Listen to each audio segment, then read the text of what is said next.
Senator Markey, thank you for joining us. Want to ask you, just when we look at the airlines, as taxpayers, we gave them, in some cases lent them, but the majority of it was a grant. $54 billion, the payroll support program. Are we able to determine if that money was used wisely? Because they told us it was going to keep them from having to lay off employees, and yet they have labor shortages. I think that for the large part, they kept their employees on the job. Flight attendants benefited from it. Other airline employees, they benefited from it as well. The problem that I have is not with whether or not we should have bailed out the airlines. We should have. We had to keep them going. It's now, how do they treat their own passengers? And are they fair to them as passengers in the same way that the passenger as a taxpayer was trying to help out the airlines? But what about, there's this issue of the refunds. If you bought a ticket before the pandemic, you never got a refund. And then there was the implementation of you're supposed to get a refund. Where do we stand on that? Well, the airlines are refusing to give back the $20 billion, which they have from passengers to purchase tickets. And they're continuing to keep that money.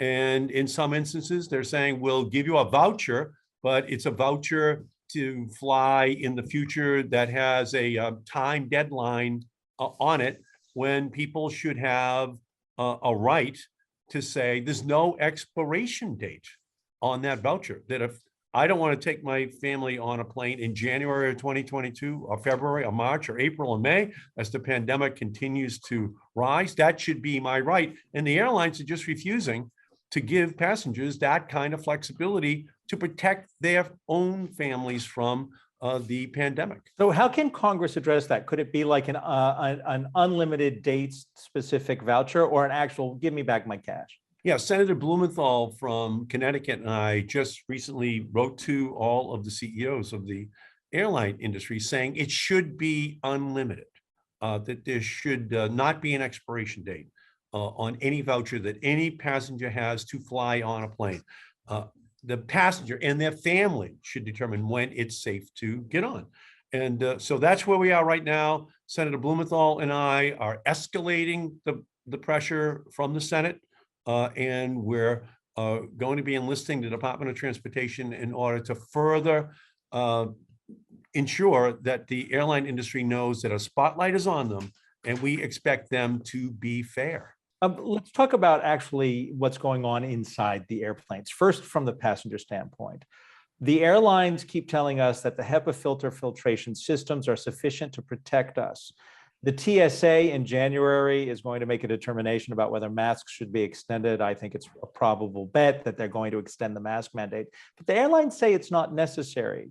What does the committee think? My view is that we can put an infinity sign next to when this pandemic is going to come to an end. What we do know is that there are tens of millions of Americans who are refusing to be vaccinated.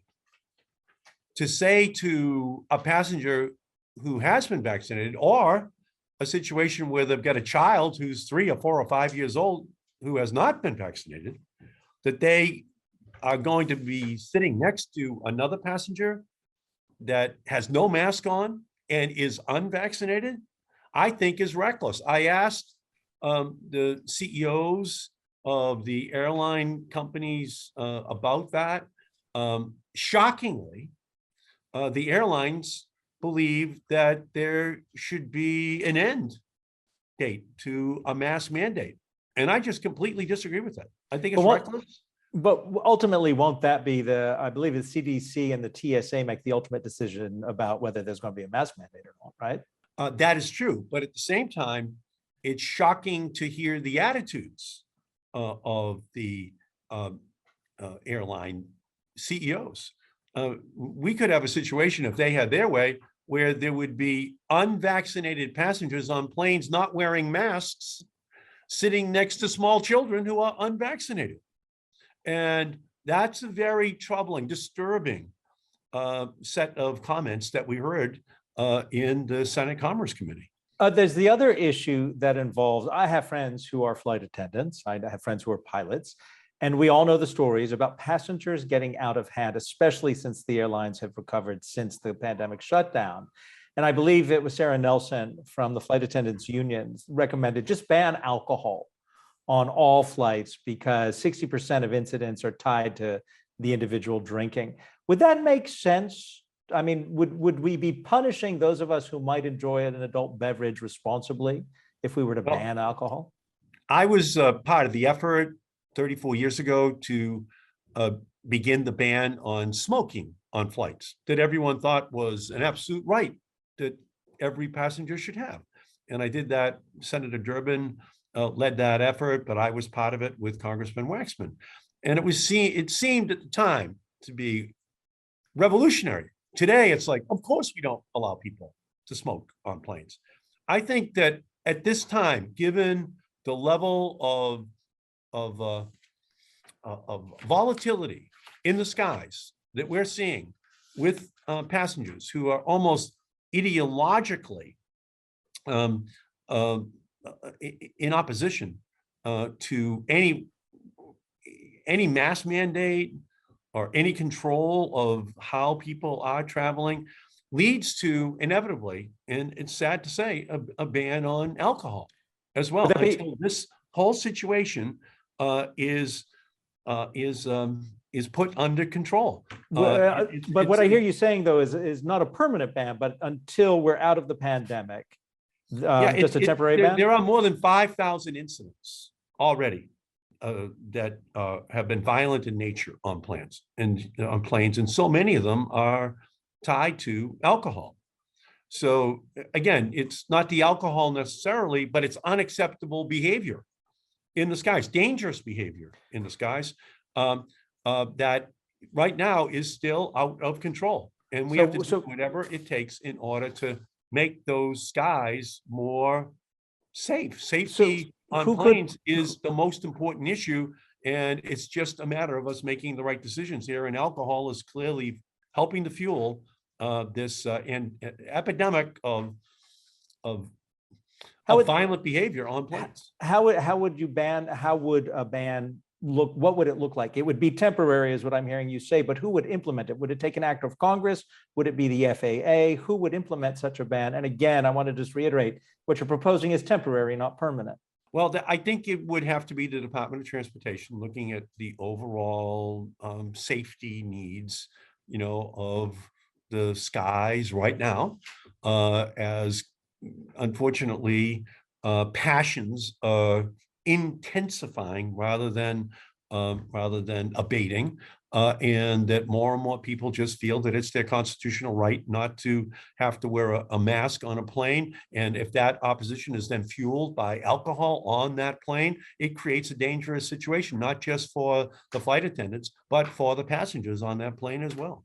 I have last question on this issue because I want to get to a couple of other things. Will you approach Secretary Buttigieg at DOT to excuse me, not Secretary Buttigieg, but would you approach the secretary to, impose such a ban? Well, I have not sent a letter on that subject yet, but I think it's such an important subject that I'm going to take that pathway under advisement as to whether or not I should be taking that action. But I do think that the DOT should be looking at it, and perhaps that will be the source of my inquiry. In my defense, I had it right the first time. I should have stuck with it, Secretary Buttigieg. Let me switch gears. Before the pandemic, United Airlines launched a program to train pilots. We knew we were going to face a pilot shortage. Today, Scott Kirby, the CEO, testified that they could have 100 more flights in the air, but they have a pilot shortage. Is it time to allow people to take out government-backed student loans to get their pilot's license? Well, if we have a crisis in pilots, and we need to find alternative pathways in order to replenish that pool of pilots, then that's something that we should consider. At the same time, perhaps we can consider the airlines raising the pay of pilots so that more of them do come back to work. So that's perhaps an alternative route that could be pursued by the airlines themselves. Then finally, a traveler bill of rights. We have all experienced, if we have flown, the inevitable weather delay. The airlines sometimes point to weather delays when it might not be the weather. What legitimately could be done to protect us as passengers from those kinds of delays, to make sure we get to where we need to go, or at least get some kind of legitimate refund, but also not to jeopardize the airlines, because they certainly can't control the weather?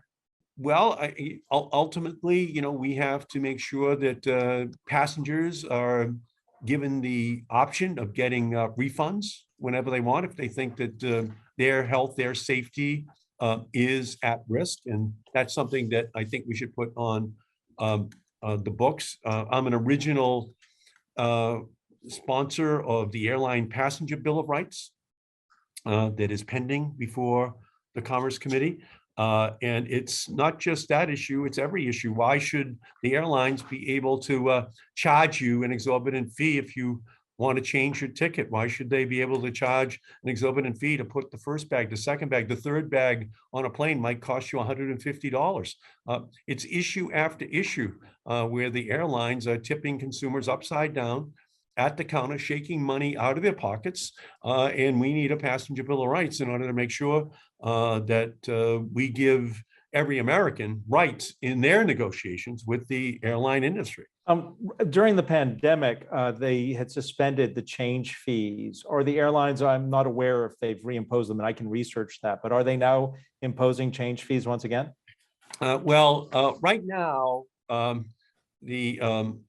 some of the airlines have eliminated some of the change fees, not all of them. And I just think it's absolutely essential that we just have that as a uniform policy as well. When you're changing a flight, there should be no extra fee. It's just a couple of more keystrokes for an airline employee to make that change. It shouldn't cost $100 or $150. It shouldn't be more expensive than the actual original ticket was for the passenger that they were purchasing. I want to switch gears, and I appreciate you talking to us about airlines, but I've got a U.S. Senator right here. What are the chances the Build Back Better plan is going to get passed in some form by the U.S. Senate? And do you talk with Senator Manchin about what is it he wants? Well, I talked to Senator Manchin about the climate-related concerns, which he has. Other members talk about the issues that they are leading on with him. I still remain very hopeful that we will be able to get a Build Back Better bill passed before Christmas. We're all working very hard to resolve all of these issues.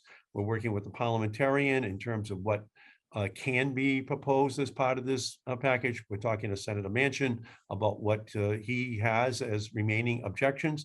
My hope is that we can resolve them and get it passed. I think it's an important Christmas present for the American people, because it will help solve the climate crisis, ensure that there's free pre-K for 3- and 4-year-olds in our country, $150 billion to help seniors at home with any illnesses which they have, leave policy for and childcare tax breaks for families. It's a big package. My hope is that we can resolve them. We're listening very closely to Senator Manchin, trying to accommodate him, and I'm very hopeful that we will be able to do so successfully. Clock is ticking as I'm talking to you. Christmas is 10 days away. Last question, I promise, sir. The Freedom to Vote Act. A lot of people are also, again, pointing to Senator Manchin as, what can be done? Will a Freedom to Vote Act in some form become law before the midterm elections or the 2024 presidential election? Well, we have to choose between democracy and the filibuster. And we need, for voting rights, some type of exemption to the filibuster so that we can ensure, in the same way we just were able to increase the debt ceiling by having an exception to the filibuster, we need to do the same thing for voting rights. I know that Senator Manchin is still talking, I think sincerely, about a pathway to finding a way to protect voters in our country. I've heard Senator Raphael Warnock from Georgia, who now preaches from the same church, Ebenezer Church, that Martin Luther King Jr. did. He's our senator from Georgia right now. Just speak passionately about what's happening in Georgia and other states, about laws which are passing, which suppress the votes, especially of Black and brown citizens in our country.